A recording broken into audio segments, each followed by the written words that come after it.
Welcome back, or welcome to Autoimmune Health Solutions. My name is Dr. Michael Smith, and today I'd like to share with you 3 perspectives and 3 opportunities to go into a deeper relationship with healing. Healing your body, your posture, your breath, how you move, your flexibility, your emotional well-being, stress reduction practices, resolving trauma and addiction, as well as a personal spiritual practice. I use these 3 perspectives in supporting my patients, and I also use them when I'm teaching professional Qigong teachers or when I'm sharing things like Qigong and breathwork and somatic release practices with clinicians who are interested in bringing more subtle aspects of healing into their clinical practice. If you are an autoimmune patient, I would encourage you to look into Qigong. It is one of the most effective and potent opportunities for healing that you can practice on your own or in a group every day. Qigong is an embodied healing and spiritual practice. It involves gentle rhythmic movement, some vigorous strength training, deep stretching, focused breath work, whole body relaxation, meditative awareness, and prolonged immersive stillness. Tao, or Taoism, has an approach to Qigong that goes back to the actual indigenous people of Asia about 7,000 years ago. Back then, Qigong was actually a form of personal healing, of embodied prayer, of communion with nature, with your ancestors, and with the spirits of the land and the sky.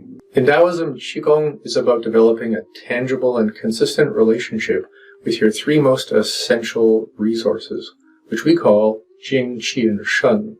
Jing is like your mojo. Qi, often translated as energy, has a lot to do with your inner sense of awareness, and Shen relates to spirit, but also it relates to your mindset. Soma actually comes from Greek, and it's a word that describes your felt sense of being, the sensations you have within your body, kind of in a normal way or in a difficult way. Soma also refers to a kind of ceremonial practice that used to happen a long time ago that involved ecstatic dance and movement and breath work, and possibly a kind of plant medicine that the people in Greece called Soma. If you're new to Qigong, it's actually practiced all over the world as a method of healing oneself and others.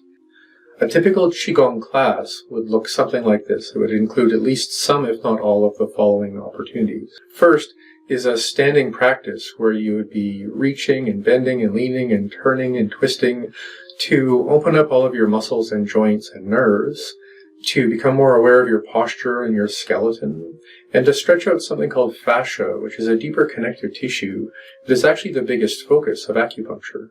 There are also seated practices, which you could be focusing on similar things to standing, like stretching and opening your nerves, muscles, and joints. But mostly when you're using a seated Qigong practice, you're focusing mostly on breath work, a meditative state of mindfulness, and some deeper internal awareness of your energy centers and your meridians. Qigong also has walking practices that are kind of a rhythmic meditation, timing your breath with certain gestures with your steps, and in a way, walking more like, say, a predatory animal where, your legs are bent, you're really engaged in your core and your pelvis, and you're moving with a lot of intention and awareness while being as relaxed as you can be. There are a lot of breathwork practices in Qigong.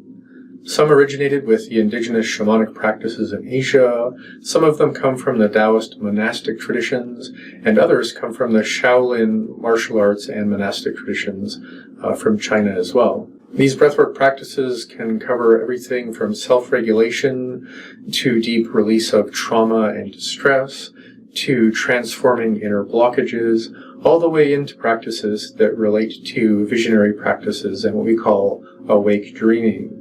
Qigong also has some lying practices where you might be focused on just deconstructing all of the tension in every muscle of your body. And there are lying practices that you might do lying at the beach listening to the ocean or lying on a meadow in the mountains that are focused more on reconnecting with nature, especially what's going on around you at the time you're practicing.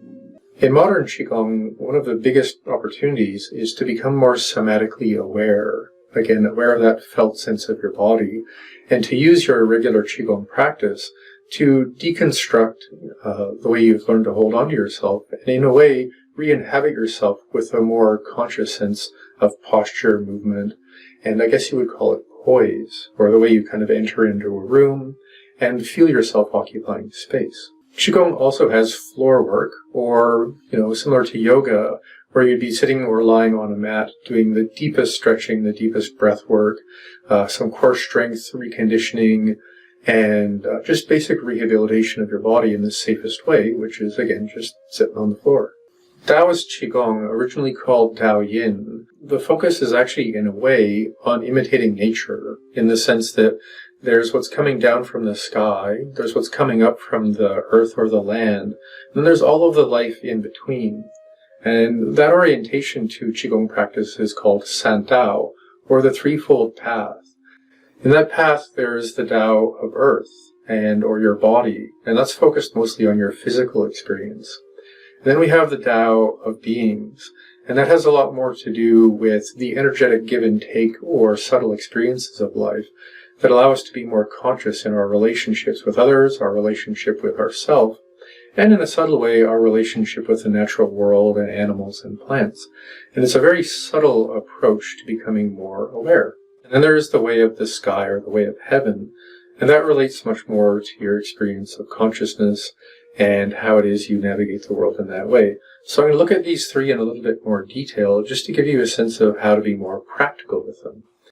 When you look more closely into the Di Dao, or that path or journey of the earth or soil, the land you're on, the body you're in, the focus is fundamentally on things like your physicality, your physical health, your strength, your flexibility, your sleep, your nutrition, how connected you are to your instincts, and of course your sexuality.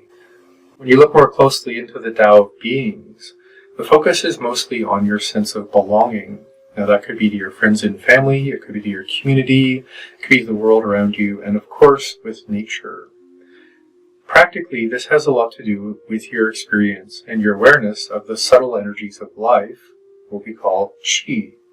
As your Qigong practice develops and you become more aware of the subtleties, your sense of the energies around you and within you, the energy of each of your internal organs, your meridians, and especially your sense of intuition and connection with those around you that may make you more comfortable or more uncomfortable, will give you the kind of awareness and tools and the intuition to find a way into more right relationship with everyone in your life.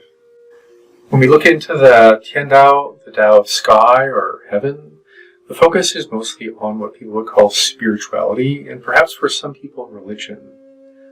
In a more generalized sense, what we're talking about is your existential life, the sense of deeper meaning to what's going on, to your journey here as a human being. And this can get into some esoteric practices, and it fundamentally relates to the context of enlightenment, to working with visionary experiences, and to work with your dreams. Traditionally, this is the order people are usually taught, and this is the way that I teach. You begin with the body, then work with the energetics, and then work with the spiritual aspects. You're always working with all three, but it's good to focus on something tangible at the beginning, and then something subtle, and then something a bit esoteric. Another aspect of Daoist Qigong is what we call the three treasures, or again, those three fundamental resources of Jing, Qi, and Shen. So I'm going to look at those in more detail. When you look at the context of Jing, what you're looking at in a way, I guess from a modern perspective, little batteries or bank accounts inside of each of your cells and all of your internal organs. These predict your adaptability, your tangible relationship with how resourceful you feel. They're a very significant aspect of what creates longevity in people.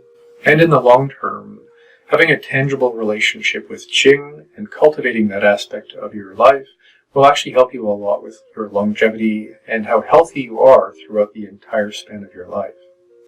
Who doesn't want to have youthful vigor in your 80s and 90s, or beyond?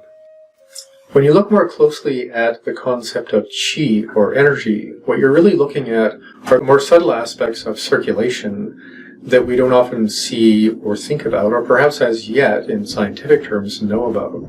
It is that sense of Qi, or subtle energy, that allows us to connect very tangibly with nature, with trees and other plants, with animals, with a waterfall, and with a full moon. It is that subtle energetic awareness that makes practices like Qigong and yoga and other practices like this so popular around the world because it brings life back to life. It brings something tangible and meaningful back into just walking in the park or going to the beach in a way that's kind of subtle but also very, very powerful.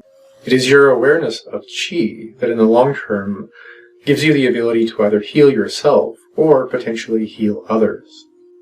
When we look deeper into the concept of Shen, which is often translated as spirit, but it also means in a way what your conscious attention is actually experiencing right now, and right now. It also relates to the concept of mindfulness and the ways in which your mindfulness can help you develop a more focused and consistent and perhaps reliable mindset. This part of Qigong begins with basically patience and curiosity, but in the long term provides people with a sense of universal empathy and compassion. When we look more deeply into Soma, again coming from Greek and having to do with your embodied experience and the ecstatic release of illness or trauma, in their modern context, Soma is used to describe kinds of body work that have the most to do with, again, releasing trauma and chronic distress and even existential pain and addiction. Also in the modern context, Soma encourages us, perhaps reminds us, especially as people who spend a lot of our times looking at screens, sitting in chairs, that your biggest resource is your embodied vitality, your strength, your flexibility, and the way you emotionally and spiritually inhabit yourself as a physical being.